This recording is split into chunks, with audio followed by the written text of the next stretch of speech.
everyone, this is Jolly here with Crack Gaming. Today I wanted to go over what I think are the best meta picks right now for Pokemon Unite, especially after the new patch that is released, along with the mobile update and the mobile release of the game. So if you are interested in climbing up to Masters, I think this tier is for you. I kind of use this and the data and things that I know to kind of come up with the list you're about to see. It helped me get a master, so hopefully it'll help you get a master's as well.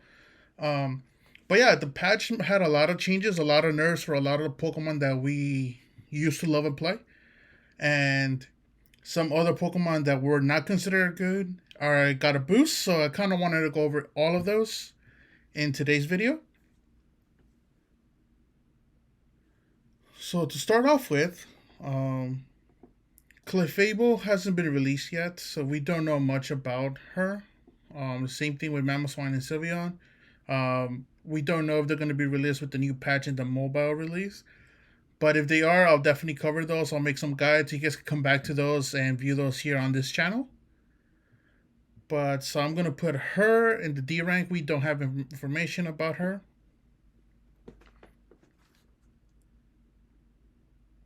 As for Venusaur, Venusaur, I consider him more like in the B tier. He's not A or S tier.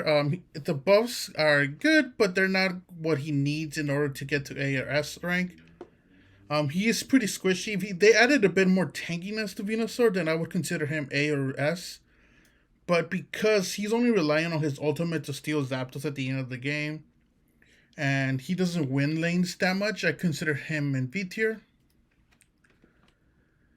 Gengar, with like all the nerfs that some of the Speedsters got and some of the buffs that some of the other ones got, I consider him an A tier Pokemon. He's really good. He's really bursty. The more higher you climb in Pokemon Unite, the less influential is going to be in the games. So for like, if you're like halfway through in the ranks, like if you're great class or under ultra, right? He's considered A. But if you go up to master and above, or ultra and above, then he's definitely B tier. But yeah, so low elo, I would put him in A tier. Higher elo, definitely B tier. Mr. Mime. Mr. Mime is probably the best support right now. Yeah, like all the other supports, they're not really influential, or they're very dependent on you playing around your team. So they're not as helpful. But depending on where you're at, low elo, I would put Mr. Mime in B. The higher elo you go, I definitely put him in A. He's just the best support right now, especially with all the Wigglytuff nerfs, right? Because Wigglytuff got a couple nerfs to her kit, to sing, and to the pound and her damage. So she's definitely going down a tier. If you go through the rollout build, then I definitely recommend, if you go there, then she becomes more powerful because you're able to use her as a support and as a jungler. But I'm going to put her here in the B tier for now. Just the nervous hit her hard. So she definitely moved from S rank all the way down to B tier. Snorlax. He's definitely one of the best defenders in the game.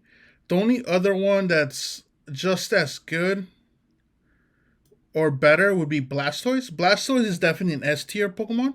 Snorlax would be along the same lines as Blastoise, but the nerfs to his yawn do take a little hit to his ability to be versatile. But I wouldn't mind you putting Snorlax or maining Snorlax either. Just Blastoise is really good right now. Like, once Blastoise definitely gets nerfed, Blastoise and Snorlax would both be S tier. But because Blastoise is so much more better than Snorlax right now, because of his swerve, because of his ult, right? His Unite move, he's able to do a lot more than Snorlax right now. But Snorlax is still a very great pick. If anything, I would put Snorlax in the A plus tier. Right, so just in between like Mr. Mime and Blastoise. But once Blastoise takes a small hit, Snorlax will definitely be S tier alongside Blastoise. Gardevoir, like I mentioned before, Gardevoir, she's an attacker. She has a lot of damage, but it takes her forever to get to a place where she is bursty and can do a lot. Um, so that's why I put her a bit on the C tier. Like she does have range, but just the fact that if you lose early, you pretty much lose the lane, you lose the game in a way. Except for like if you get Zapdos, but like you really need a lead with Gardevoir. If you don't have that lead, you're just gonna be pushed. You're gonna be shoved. You won't be able to help your team till the end. And who knows if you get to the end and you're able to do anything. So that's why I put Gardevoir in the C tier. Absol got major buffs. Before I would consider him C tier. Right now he definitely B tier. He has a lot of combos. His damage, his attack, and his cooldowns just got better. Right, his moves have lower cooldowns, so now he's able to be a bit more bursty. The only thing that Absol and both Gengar kind of struggle with is the fact that they're both squishy, and if they get stunned by like Snorlax or Blastoise or Mr. Mime, then they get instantly killed, right? So they kind of lose their ability to be impactful in the game the higher you climb. Like if you're looking at something for low elo, definitely Absol, Gengar, like I said, both of them are A rank in low elo, but the higher elo you climb, the lower and the most or the less impactful they become. Garchomp, B tier as well. His buffs last patch did help. This new patch, he didn't get touched much, but he's tanky, so that's why he's not in the C tier like Gardevoir. He's tanky, he's able to do a lot. If you're able to get to Garchomp earlier in the game, then you're able to carry the game on your own. But because he is dependent on evolving early, or he's dependent on getting form early, and getting a lead early, I put him in the B tier. If that didn't matter, then of course I'll probably put him in A tier. But yeah, it takes him a while to get off, kind of like Gardevoir.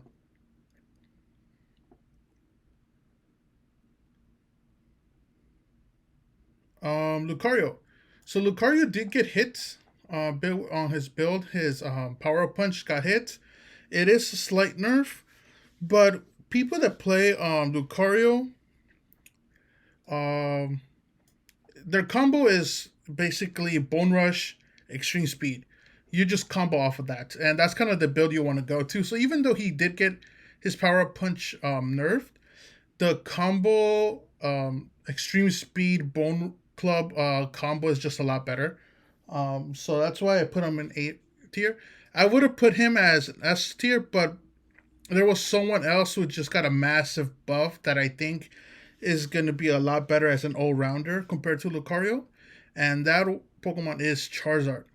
Charizard does everything Lucario does, but now he had a couple of more buffs. And because of the buffs with his speed and his flamethrower, I believe he's also a good flex pick. So in case you want to, instead of going all rounder, you could also take him in the jungle. And that's because of that versatility. I put Charizard into S rank. I believe that speed is definitely going to help him make the clear in the jungle a lot better, and he's going to be able to gank a lot better. His Unite move also got another buff. So he does Seismic Talk first, and then goes and does damage and heals for the damage that he inflicts. So that's why I put Charizard definitely S plus tier. Definitely better than Blastoise.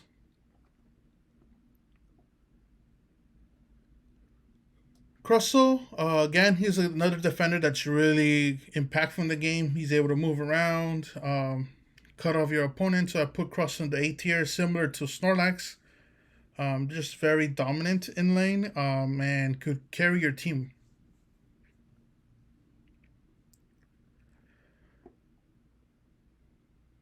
Greninja.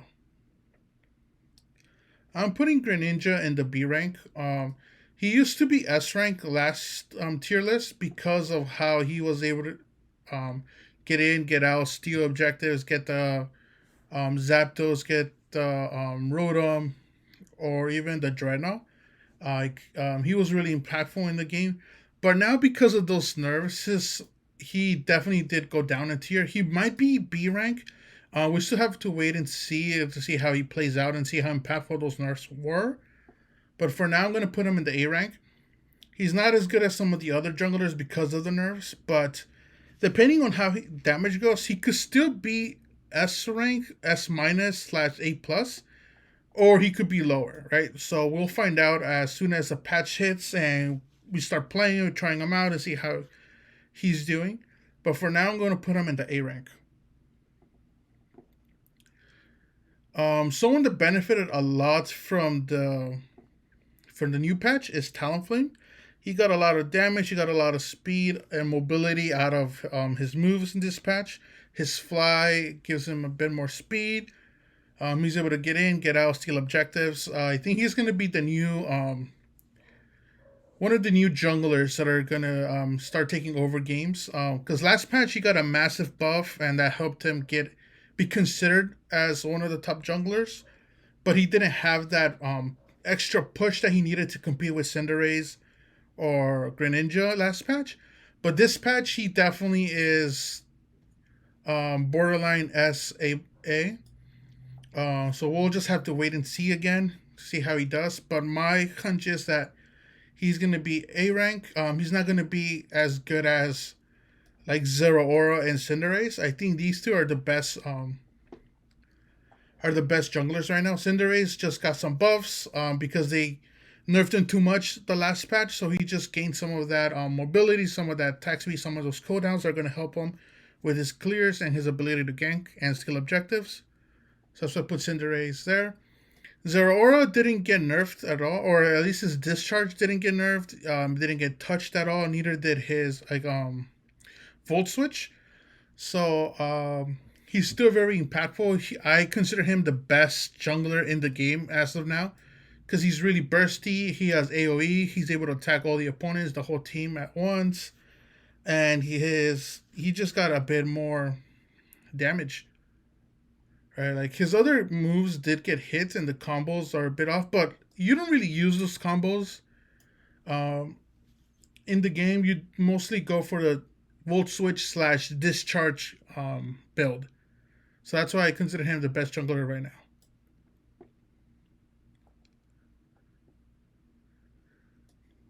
The next Pokemon I'm going to put on here is Eldegas. The thing with some of the supports like Eldegas and Blissey, they would be for like if you're playing in a team, they're definitely Blissey is S rank, Eldegas is A rank. You're playing a squad like a 5v5. You're working with teams. You're on Discord. You're communicating somehow. You definitely have that. But if you're doing this and playing in solo queue, then they become less helpful, less influential because you definitely need to communicate. And sometimes your teammates don't know what your Pokemon does, even though you do. So because of the fact that you actually need to communicate with your team or you need to play with people that know how to play, then they definitely are not as useful. Like if you're playing Challenger most of the time or you're playing a squad of 5 versus 5, then like I said, Blissey is S rank, Eldegas is A rank. But solo queue, it becomes a bit more tipsy-turny and kind of like it becomes more like a hindrance for you, and I don't recommend them.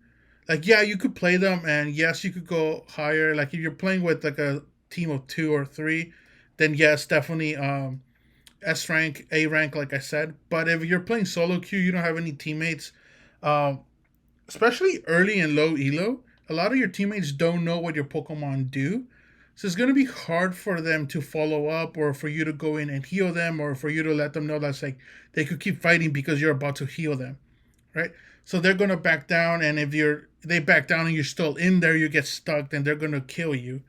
So that's why I consider these C tier and low elo. You're playing in a team or you're playing competitively or you're playing with a squad of 2 or 3, then definitely S and S for Blissey and A for Eldegas. But you're doing solo queue, I definitely do not recommend these two. One of the biggest losers in this new patch was actually Cramorant. He got nerfed a lot. So a lot of his damage was taken, and that kind of hurt him. He was already struggling to compete with the likes of Cinderace, Greninja, Ninetales, right? And being impactful in the game in some way. But now with these nerfs, he definitely takes a backseat compared to all those other attackers. Like even Venusaur might be slightly better than Cramorant because of the damage, and because Venusaur got a bit of the buffs. But other than that, yeah, I don't recommend Cramorant this patch.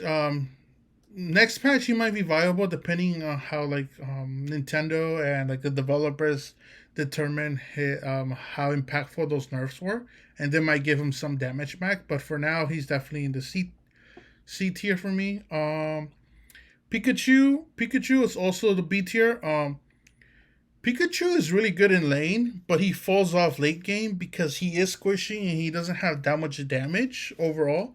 Especially because some of his items they're not as good as some of the attack damage items, because he is relying on ability power or magic, right? So because of that, I consider him B tier. But if you partner Pikachu with someone like Ninetales, this combo is great.